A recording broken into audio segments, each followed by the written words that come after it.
हरियाणा के मुख्यमंत्री मनोहर लाल खट्टर की अध्यक्षता में चंडीगढ़ में हुई मंत्रिमंडल की बैठक में कई महत्वपूर्ण प्रस्तावों को मंजूरी दी गई। मुख्यमंत्री ने कहा कि हरियाणा विधानसभा का बजट सत्र 2 मार्च से शुरू होगा। सीएम खट्टर ने कहा कि दिसंबर महीने की बुढ़ापा पेंशन 7 फरवरी को खातों में डाल दी गई है, जबकि जनवरी महीने की पेंशन 8 फरवरी को डाली जा रही है। वहीं पेंशन को परिवार पहचान पत्र से भी जोड़ा जा रहा है। भविष्य में पात्र व्यक्तियों को कोई परेशानी नहीं आने की भी उन्होंने बात कही।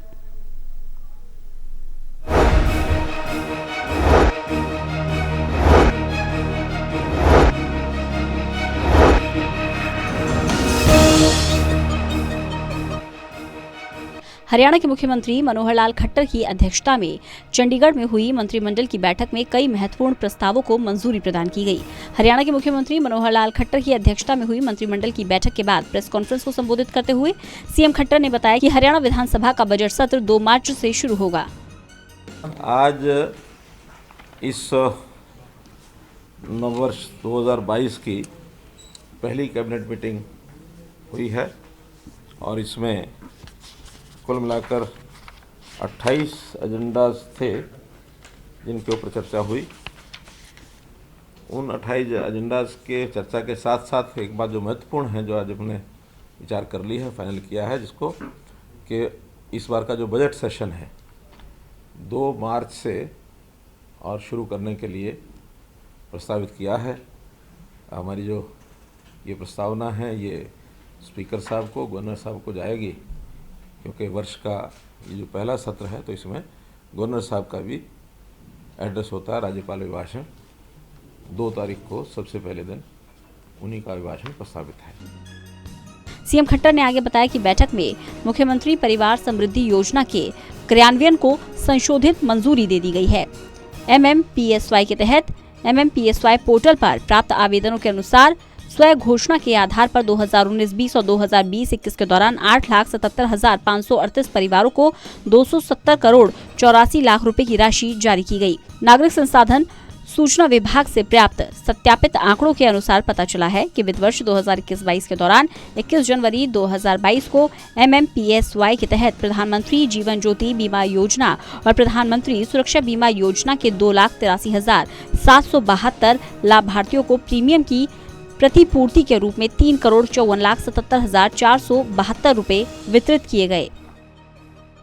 ये जो हमने परिवार पहचान पत्र शुरू किया है उसकी जो बाद में सुविधाएं उसके आधार पर जनता को दी जा रही हैं, इसमें एक मुख्यमंत्री परिवार समृद्धि योजना ये हमने शुरू की है और उसको विधिवत रूप से इस बार अब कैबिनेट में हमने पास कराया है, जिसके अंतर्गत विभिन्न प्रकार की स्कीमें और उनका जो प्रीमियम है, गरीब आदमी अपने पास से दे नहीं सकता, देना नहीं चाहता, ऐसे सब प्रीमियम उसके हरियाणा सरकार वहन करेगी। विशेष तौर पर 5 योजनाओं को चिन्हित किया है। प्रधानमंत्री जीवन ज्योति बीमा योजना, प्रधानमंत्री सड़क सुरक्षा बीमा योजना, प्रधानमंत्री किसान मानधन योजना और प्रधानमंत्री श्रमजीवी मानधन योजना और प्रधानमंत्री लघु व्यापारी मानधन योजना।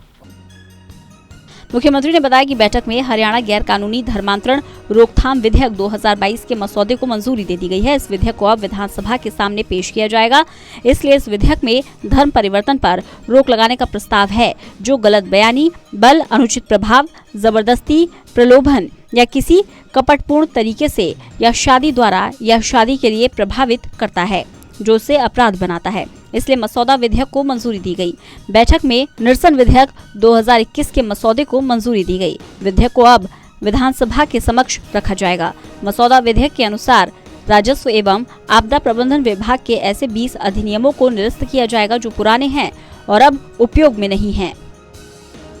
इलीगल तरीके से जो धर्मांतरण करने की जितने भी सिलसिले आज तक ध्यान में आए हैं, लालच से, लोभ से, डरा कर, धमका कर, धोखे से, शादी के कारण से, नौकरी का लालच देकर, विदेश भेजने का लालच देकर, पैसा देकर, ऐसे जो धर्मांतरण होते थे उनको किसी भी सूरत में न होने दिया जाए।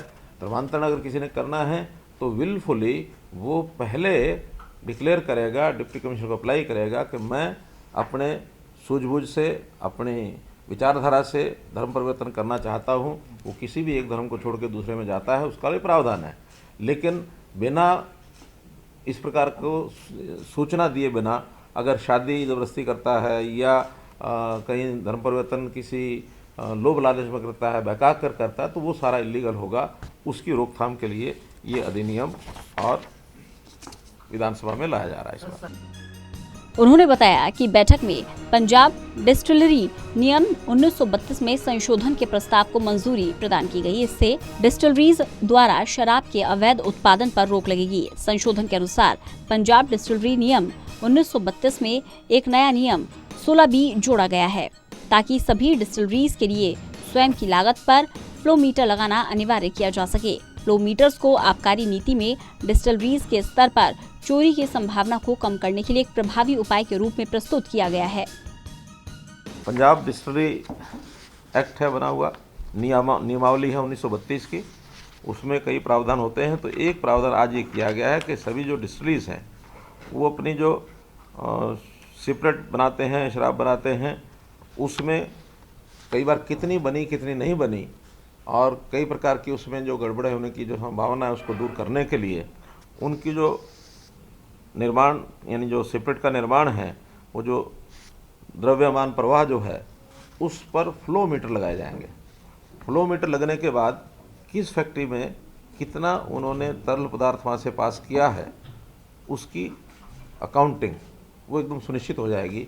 अर्थात किसी प्रकार की जो चोरी की, गड़बड़ की, इलीगल शराब बेचने की जो संभावनाएं हैं वो सब समाप्त हो जाएंगी।